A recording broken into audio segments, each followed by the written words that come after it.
వాయిదా మీరు చూస్తున్నట్లయితే, డిలే చూస్తున్నట్లయితే, ఆగిపోయిన జీవితం, నిలువుగా ఉన్న జీవితం, నిలిచిపోయి ఉన్న జీవితం మీలో ఉన్నట్లయితే మీరు చేయవలసింది ఏంటి తెలుసా?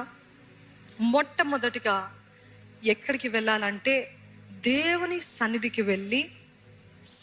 వెళ్ళి lock the door and start praying in tears. కన్నీటితో ప్రార్థన. ఇది ఒకసారి మీరు చెప్తారండి, కన్నీటి ప్రార్థన అని చెప్తారా గట్టిగా?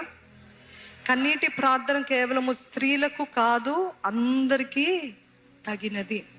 యేసు ప్రభు తానే కన్నీటి ప్రార్థన చేశాడు. యేసు ప్రభు తానే కన్నీటి ప్రార్థన చేశాడు అని అంటే ఆయన కంటే గొప్పవారు ఎవరు లేరండి.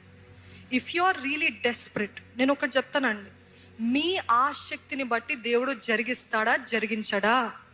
జరిగిస్తాడు, నిశ్చయముగా జరిగిస్తాడు.